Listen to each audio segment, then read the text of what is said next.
My best friend granted her boyfriend permission to sleep with me behind my back, without ever asking if I was even interested, and I am having trouble explaining why I'm so upset over this.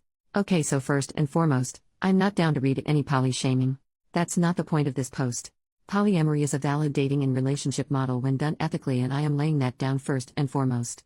So my best friend, Cindy, and I have known each other roughly 15 years and have been roommates for 5-ish years. Cindy is poly and has 2 partners, one that lives close by and one named Mark that lives in Oregon, which is pretty far from us.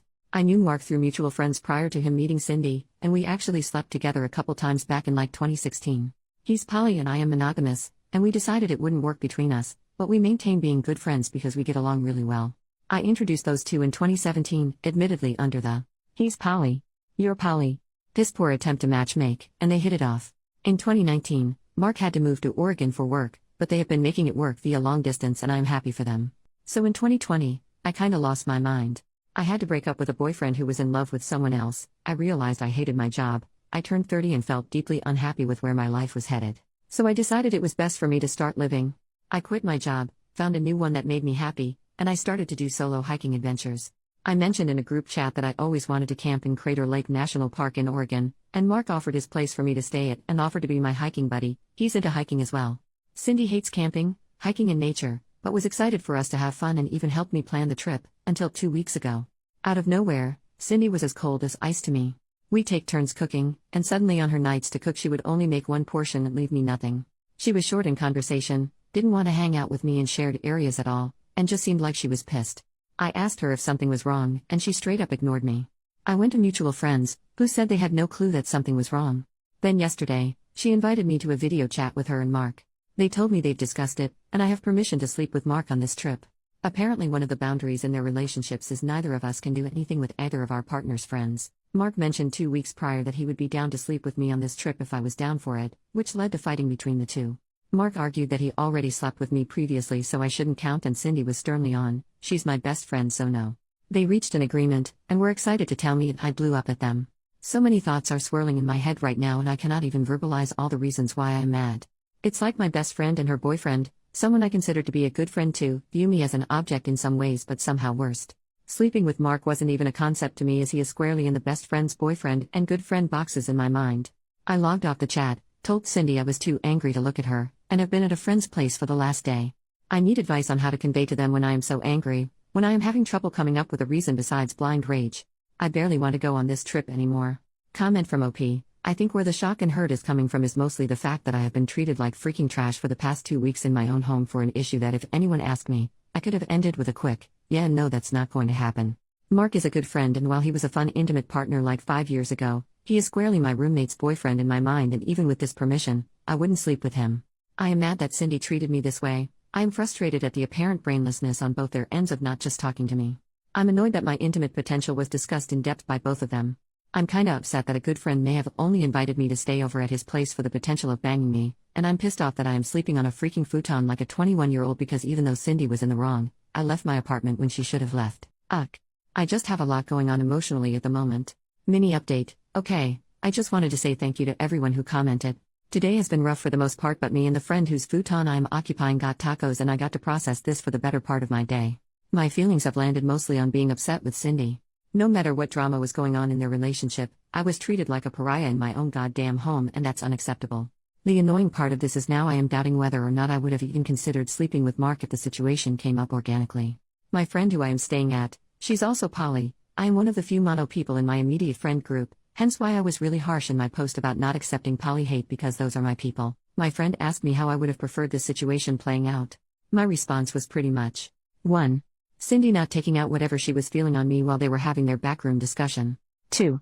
Being approached by one of them individually to see if I was interested in any of this and not in the weirdest freaking Discord call in the world. She was in the room right next to me, she could have just came in and talked to me solo. If Mark would have asked me, I probably would have run to Cindy being like, "Your boyfriend is hitting on me." I am unsure if that's even allowed. If Cindy would have, Christ on the freaking cross, I am unsure how that would have even gone. Who knows, maybe with permission, and wine, and the breathtaking views of that lake. Seriously, ignore me and Google Crater Lake National Park, it's gorgeous, something would have happened. Nothing sure as hell is going to happen now though. This is a long-winded post to say that I am planning to talk to each of them one-on-one because at the end of the day, I already dropped like $450 on round-trip tickets and I can't afford to stay anywhere else on short notice, I've looked into campsite lodge and nearby Airbnbs and hotels, and everything is too expensive for me, and my PTO is already approved in my workbooks. I'm not going to be awkwarded out of my vacation that I have dreamed about. I'm going to talk to them both, and God help them if the first words out of their mouths isn't "I'm sorry." Final update. Hey, everyone. It's been just over 3 weeks since my last post, and I wanted to post an update. I went home after 2 or 3 days. I can't actually remember how long I was gone now, when Cindy sent me a message saying she wanted to apologize. Apparently Cindy reached out to the mutual friend I was staying with, and that friend went over every cruel thing Cindy did to me during her 2 weeks of shutting me out and told her to get herself together. We sat down and talked, and it was pretty illuminating what she had to say. Cindy and I have known each other for over 15 years now. For the majority of that time, I was the more introverted and shy type, while she was the "let's drink shots on the roof with this new friend I made 30 seconds ago" type. When the plague hit, we both had 2 very different responses. After realizing I was deeply unhappy with all parts of my life, I flipped everything on its head. I found a new job and made a bunch of work friends. I started doing solo adventures. I felt happier than I ever been, and it turns out, happy me is very bubbly and engaging. While I couldn't go out for obvious reasons, I started actually using Discord and engaging more with friends and going on virtual dates. Cindy did the opposite. Her job went work from home pretty early on, which cut her off from most of her work friends, and she lost an aunt she was close to due to the virus. Cindy works customer service at an online store, so after 8 hours on the phone in front of a computer, she doesn't want to Zoom or Discord or message anyone from the exhaustion of it all. Cindy admitted that she felt like she was falling apart, meanwhile the person she grew up with was doing better than ever. Cindy is not one to express her feelings. She comes from an army what's a feeling family. She decided that best course of action was bury everything in her chest and do nothing about it. Then Mark asked if he could sleep with me, and everything started leaking out. Cindy admitted that rule, "neither of us can do anything with either of our partner's friends," is a bit more flexible than I originally thought, and is more of a "please ask if I am cool with this before you flirt with my friend's" situation. Apparently Cindy was cool with the concept of us sleeping together previously. Back in 2019, I was planning a trip to Seattle for the summer of 2020. Mark offered to join me, and we were planning on splitting a 2-bedroom Airbnb. It didn't happen for obvious reasons, but apparently Mark asked Cindy during the planning stage if he could even broach the topic with me, and he was cool with it. Mark, going off how she was previously cool with it, checked in again with her before he was planning on talking to me about it for the most recent trip, and that's when the blow-up happened. Cindy apologized for how she treated me the past 2 weeks and admitted that she felt like she was failing at everything in her day-to-day life, and then felt like she was going to lose her boyfriend to me if something happened between us. I honestly feel like a crappy friend in some sense, because while I knew her depression was flaring up again, I didn't quite realize how deep she was in it despite living together. I did stand my ground on the fact that while her feelings are valid, the way she treated me wasn't, and that type of behavior cannot happen again. She agreed and even invited me to sit in on a session with her therapist. She was already going to cope with the feelings in regards to her very messy family, which I said I would, after she had more solo time to process it.